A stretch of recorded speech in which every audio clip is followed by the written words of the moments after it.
그거 꺼. 당장 끄라고. 저거 조작이야.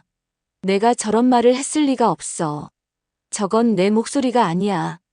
고성이는 마치 악령이라도 본 사람처럼 비명을 질러댔습니다. 정적만이 감돌던 박진석 회장의 집무실 최고급 오디오 스피커를 통해 흘러나온 것은 누가 들어도 명백한 고성의 본인의 목소리였습니다. 혀가 잔뜩 꼬인 채 하지만 너무나도 또렷하게 자신의 입으로 파멸을 자초하는 그 목소리가 웅장한 집무실 벽을 타고 소름 끼치게 메아리 쳤습니다. 소파에 거만하게 다리를 꼬고 앉아있던 변호사의 얼굴색이 순식간에 시체처럼 흑빛으로 변했습니다. 80억이라는 성공 보수가 눈앞에서 신기루처럼 사라지는 순간이었습니다. 박진석은 찻잔을 천천히 내려놓으며 마치 재미있는 코미디 프로라도 보고 있다는 듯 입가에 서늘하고도 잔인한 미소를 띄었습니다. 변호사 양반 들으셨습니까? 저게 조작으로 들립니까? 아니면 술에 취해 진심을 토해내는 당신 의뢰인의 추악한 민낯으로 들립니까? 아주 정확하게 인감의 위치와 사용 용도까지 지정하고 있지 않습니까? 박진석의 질문은 나직했지만 그 안에 담긴 힘은 날카로운 비수와 같아 듣는 이의 심장을 찔렀습니다. 변호사는 마른 침을 꿀꺽 삼켰습니다. 등줄기를 타고 식은땀이 비오듯 쏟아져 셔츠가 흥건히 젖어 들어갔습니다. 그가 준비한 시나리오는 완벽했습니다. 남편에게 인감을 도용당해 전 재산을 잃을 위기에 처한 조강지처, 그리고 이를 악랄하게 이용한 부도덕한 재벌 회장. 언론이 좋아할 만한 모든 요소를 갖춘 자극적인 프레임이었습니다. 하지만 그 모든 계획은 박진석이 내민 녹음 파일 하나로 산산조각이 나버렸습니다. 이건 말도 안 됩니다. 사모님, 어떻게 된 겁니까? 분명 본인은 모르는 일이라고 절대 동의한 적 없다고 하셨잖습니까? 저한테 거짓말을 하신 겁니까? 변호사가 고성희를 향해 따지듯 물었습니다. 하지만 고성희는 대답 대신 머리를 감싸쥐며 바들바들 떨고 있을 뿐이었습니다. 기억이 나지 않았습니다. 아니, 기억하고 싶지 않았을 것입니다. 그날 밤 박진석이 건네준 와인이 유난히 달콤했고 평소와 달리 다정했던 그의 눈빛에 취해 스스로 무덤을 팠다는 사실을 인정할 수 없었기 때문입니다. 그녀의 뇌리에는 오직 잃어버릴 돈에 대한 공포만이 가득했습니다. 함정이야, 이건 함정이라고. 박진석, 너가 나한테 무슨 짓을 한 거야? 술에 약이라도 탔어? 그렇지 않고서야, 내가 미치지 않고서야 전 재산을 너한테 넘기라고 할 리가 없잖아. 내 돈 내놔. 고성희가 박진석을 향해 달려들 기세로 악을 썼습니다. 눈동자는 이미 이성을 잃고 흔들리고 있었습니다. 하지만 박진석은 눈 하나 깜짝하지 않았습니다. 그는 오히려 측은하다는 눈빛으로 마치 길가에 버려진 병든 짐승을 보듯 고성희를 내려다보았습니다. 약이라니. 당신이 그날 기분이 좋다며 평소보다 과음한 걸 탓해야지. 그리고 변호사님, 법조인이시니 잘 아시겠군요. 본인 육성으로, 그것도 명확한 의사로 인감 사용을 허락하고 용도까지 지정했습니다. 게다가 증인으로 내 비서실장까지 배석했었지. 이게 법적으로 문제가 됩니까? 박진석의 시선이 변호사에게 꽂혔습니다. 변호사는 쥐구멍이라도 찾고 싶은 심정이었습니다. 대한민국 재계의 거물인 박진석을 상대로 그것도 이렇게 명백한 증거 앞에서 덤볐다는 사실이 뒤늦은 공포로 다가왔습니다. 그는 황급히 테이블 위에 널려있던 소송 서류들을 주섬주섬 챙겨 가방에 쑤셔 넣기 시작했습니다. 손이 어찌나 떨리는지 서류 몇 장이 바닥으로 팔랑거리며 떨어졌지만 주울 생각조차 하지 못했습니다. 회장님, 제가 잠시 실수를 의뢰인의 말만 믿고 상황 판단을 잘못했습니다. 이거는 없던 일로 하겠습니다. 정말 죄송합니다. 다시는 회장님 눈에 띄지 않겠습니다. 나가시는 건 자유지만 입조심은 하셔야 할 겁니다. 내 귀에 이상한 소문이 들리면 그땐 변호사 배지 반납할 각오하셔야 할 테니까. 내 법무팀이 당신 과거 수입 내역까지 털어드리기 전에 조용히 사라지세요. 박진석의 으름장의 변호사는 허리 숙여 굽신거리더니 도망치듯 집무실을 빠져나갔습니다. 쾅 하고 문이 닫히는 소리가 고성희에게는 사형 선고처럼 들렸습니다. 이제 넓은 방 안에는 그녀와 박진석 단둘뿐이었습니다. 고성희는 텅 빈 눈동자로 닫힌 문을 바라보았습니다. 믿었던 변호사마저 도망친 지금 그녀를 지켜줄 방패는 아무것도 없었습니다.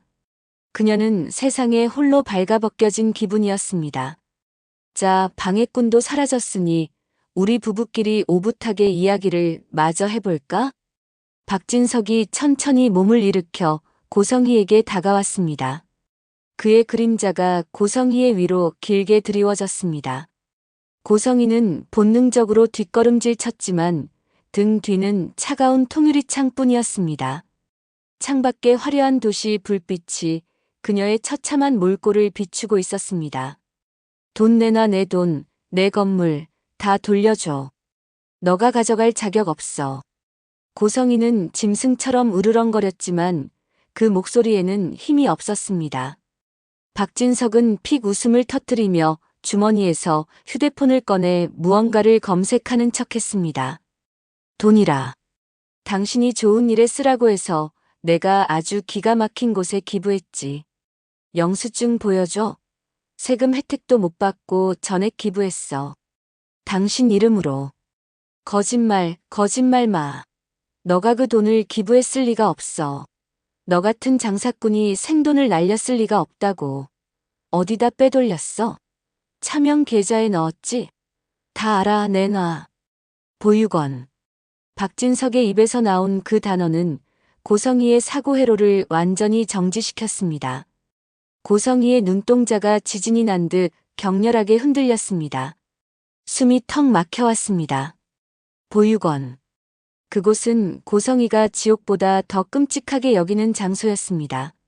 자신의 비천한 출신, 가난에 찌들어 쥐새끼처럼 살아야 했던 어린 시절, 그리고 성공을 위해 버렸던 핏줄에 대한 기억이 고스란히 묻혀있는 곳, 그녀가 평생을 바쳐 지우려고 했던 그 과거의 쓰레기통에 자신의 목숨보다 소중한 전 재산이 들어갔다는 사실은 그녀를 미치게 하기에 충분했습니다. 뭐? 어디라고 했어? 다시 말해봐. 보육원. 원장님이 아주 감사해 하더군. 고성혜 씨가 드디어 고향을 잊지 않고 찾아주셨다고. 당신이 평생 숨기고 싶어 했던 그 더러운 과거를 당신 돈으로 칠해줬으니 이보다 더 완벽한 참회가 어디 있겠어? 당신 이름으로 된 기부 현판도 걸릴 거야. 영원히. 아, 미친놈. 죽여버릴 거야. 박진석 너 죽여버릴 거야. 내 돈 돌려내. 고성희는 이성을 잃고 박진석에게 달려들었습니다. 손톱을 세워 박진석의 얼굴을 핥히려 했지만 박진석은 가볍게 그녀의 손목을 낚아채 비틀었습니다. 이거나. 취해. 당신 지금 꼴이 어떤지 알아? 우아한 사모님은 어디 가고 시장통에서 행패 부리는 미치광이만 남았군. 알코올 의존증에 피해망상, 거기다 폭력성까지. 이 정도면 입원 치료가 시급해 보이는데.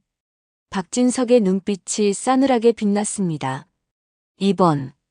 그 단어의 무게가 고성희를 짓눌렀습니다. 무슨 소리야? 입원이라니? 당신 보호자는 나야. 내가 사인만 하면 당신은 그 잘난 세상 구경 다시는 못하고 평생 하얀 방에 갇혀 지내야 한다는 뜻이지. 한나 정신병원이라고 들어봤나? 시설이 아주 폐쇄적이기로 유명하던데. 산속 깊은 곳이라 도망칠 곳도 없어. 고성희의 다리에 힘이 풀렸습니다. 그녀는 바닥에 주저앉아 덜덜 떨기 시작했습니다. 박진석은 빈말을 하는 사람이 아니었습니다.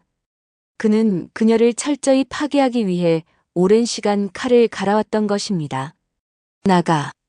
내 눈앞에서 사라져. 쥐 죽은 듯이 없는 사람처럼 살아. 그럼 병원행은 보류해주지. 하지만 또다시 내 돈을 탐내거나 내 주위를 얼쩡거리면 그땐 앰뷸런스가 당신을 모시러 갈 거야. 박진석은 고성희를 쓰레기 취급하며 돌아섰습니다. 고성희는 비틀거리며 집무실을 기어 나오듯 빠져나왔습니다. 화려했던 슈울츠 그룹의 로비가 그녀에게는 낯선 미로처럼 느껴졌습니다. 사람들의 시선이 모두 자신을 비웃는 것만 같았습니다.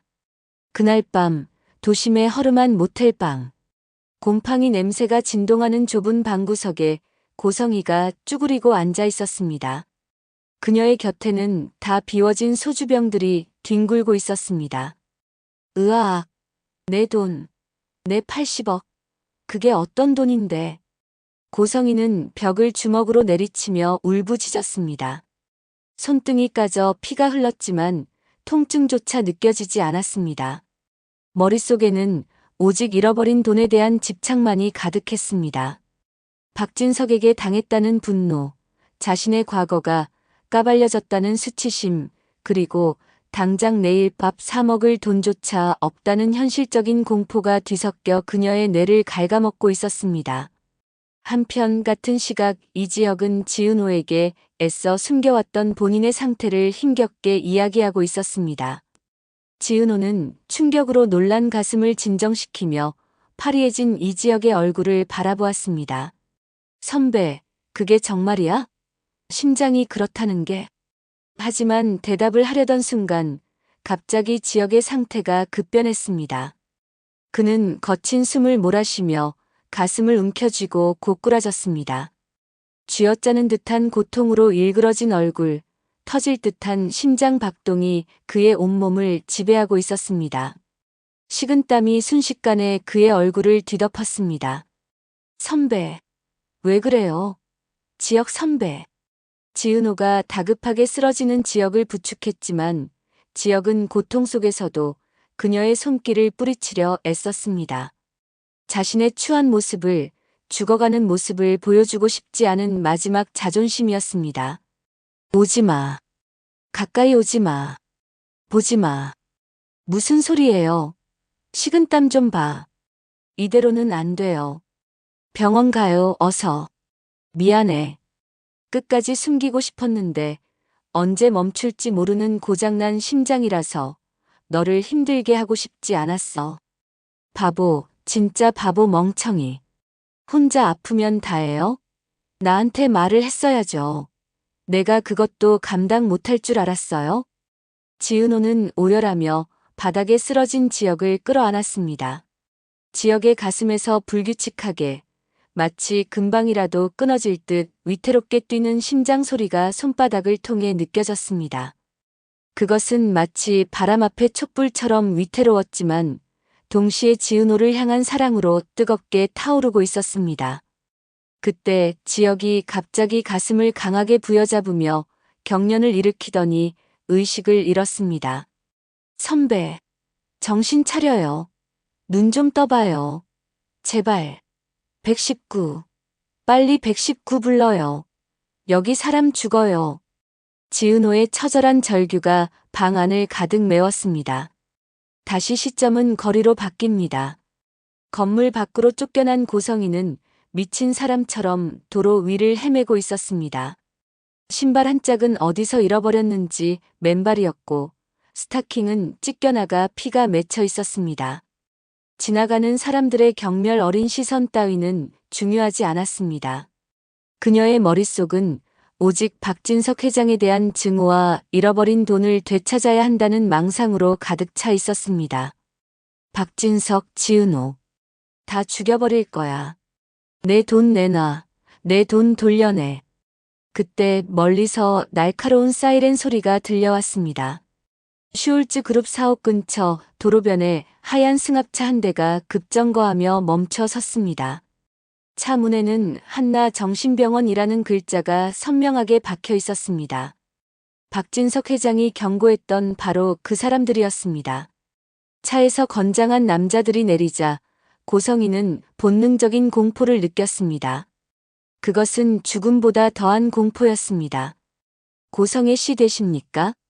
보호자 박진성님과 아들 박성재, 딸 박영나의 동의하에 강제 입원 절차 밟겠습니다. 협조해 주십시오. 남자들의 목소리는 사무적이었기에 더욱 공포스러웠습니다. 안 돼. 싫어. 난 미치지 않았어. 저리 가. 오지 말라고. 이건 불법이야. 고성이는 뒷걸음질 쳤습니다. 남자들이 그녀를 포위해오자 그녀는 짐승처럼 비명을 지르며 도로 쪽으로 몸을 돌렸습니다. 저 차에 타는 순간 평생빛 한 줄기 들어오지 않는 독방에서 썩어가야 한다는 사실을 그녀는 직감했습니다. 정신병원에 갇혀 사느니 차라리 죽는 게 낫다는 극단적인 생각이 그녀를 지배했습니다. 박진석 회장의 소나기에 잡혀 인형처럼 사느니 차라리 끝을 보겠다는 광기였습니다.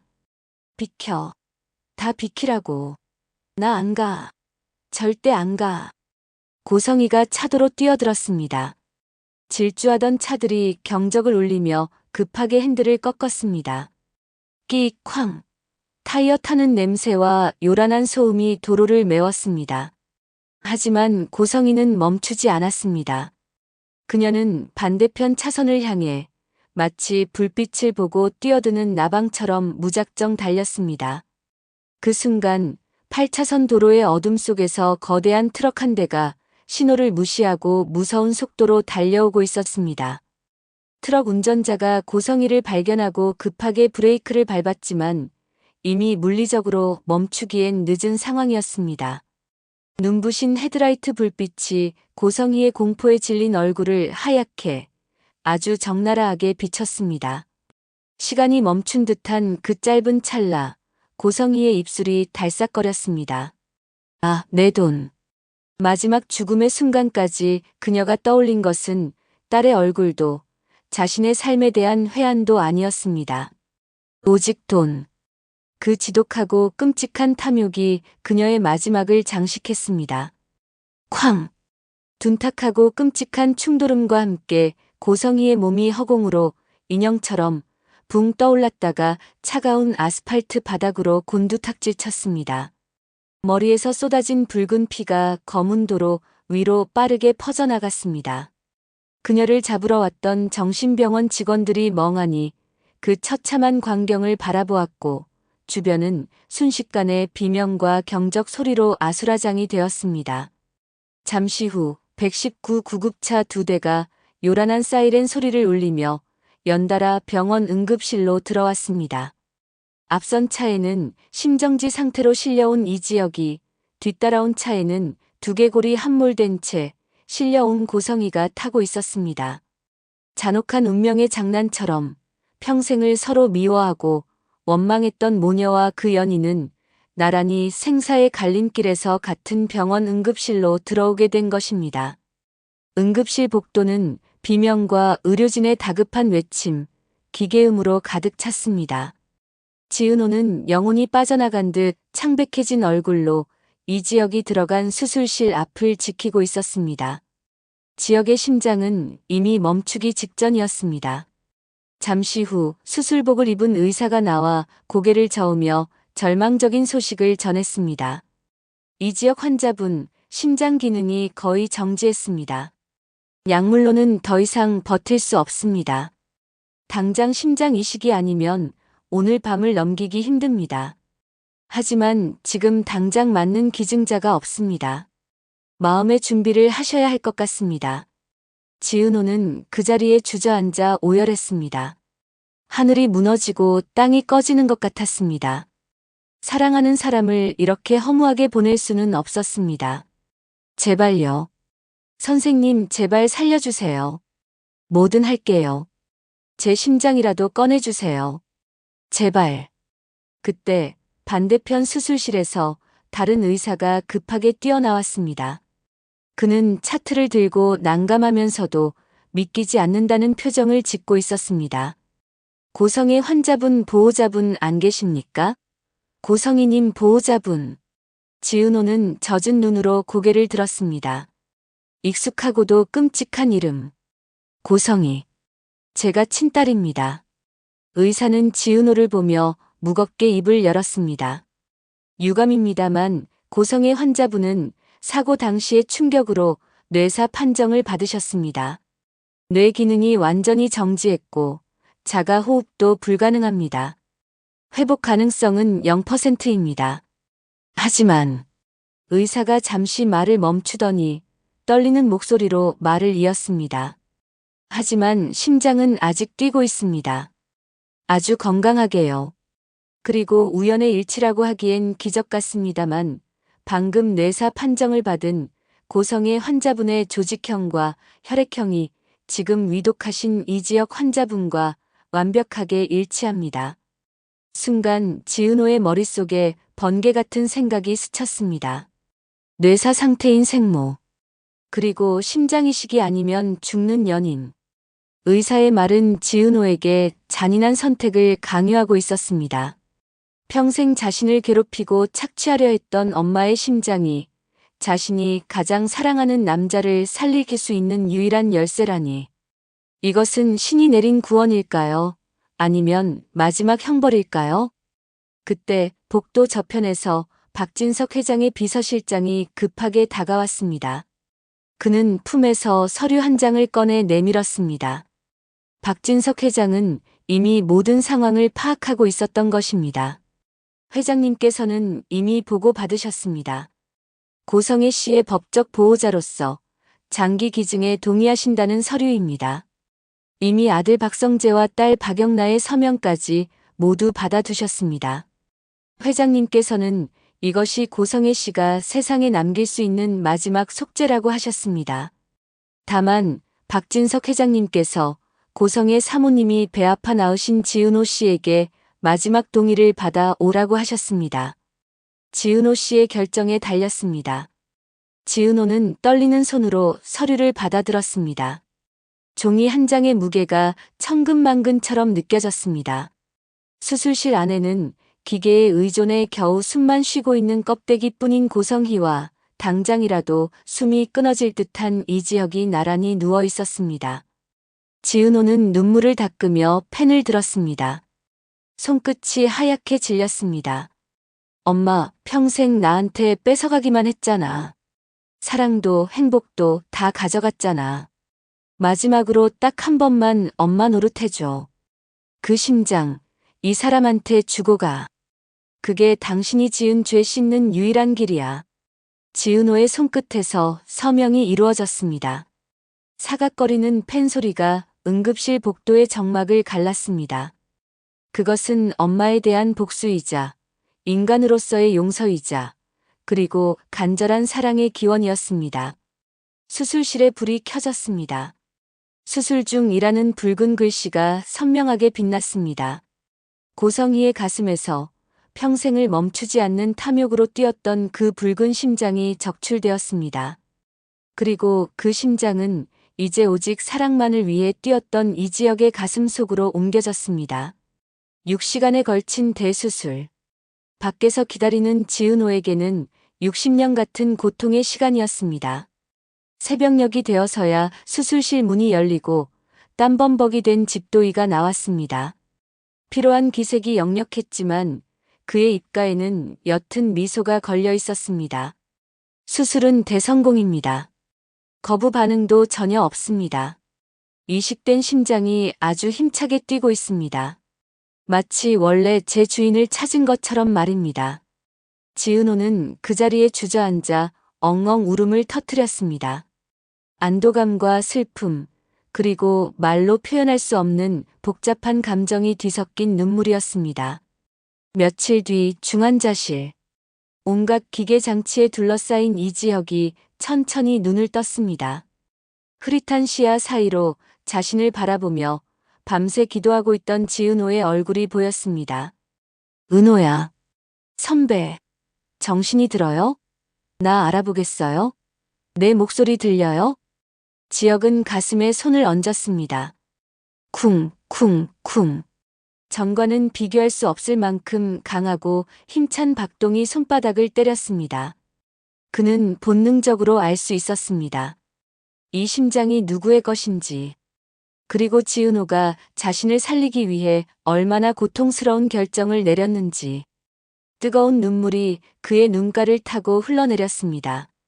미안해, 그리고 고마워. 나 정말 열심히 살게.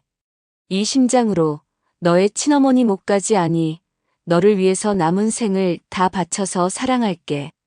2번 다시 널 혼자 두지 않을게.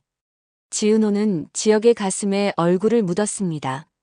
그곳에서는 더 이상 탐욕과 증오가 아닌 생명과 사랑의 리듬이 울리고 있었습니다. 고성이는 비록 비극적인 최후를 맞이했지만 그녀의 심장은 아이러니하게도 그녀가 그토록 괴롭혔던 딸의 사랑을 지키는 수호신이 되어 영원히 뛰게 되었습니다. 악은 사라졌지만 그 악이 남긴 생명은 사랑이 되어 남았습니다. 창밖으로 눈부신 아침 햇살이 쏟아져 들어와 2사람을 감쌌습니다. 길고 길었던 악연의 고리가 끊어지고 새로운 운명이 시작되는 순간이었습니다. 오늘 이야기는 여기까지입니다. 자신의 욕망을 위해 가족마저 버렸던 탐욕의 화신 고성이의 비참한 최후와 뇌사, 그리고 그녀의 심장을 이식받아 기적처럼 되살아난 이지혁의 이야기였습니다.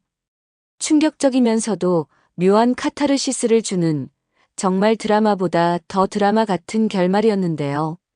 결국 고성이는 죽음으로써 딸에게 진 빚을 갚게 된 걸까요? 여러분의 생각은 어떠신가요? 댓글로 다양한 의견 남겨주세요. 구독과 좋아요는 사랑입니다. 영상 제작에 큰 힘이 됩니다.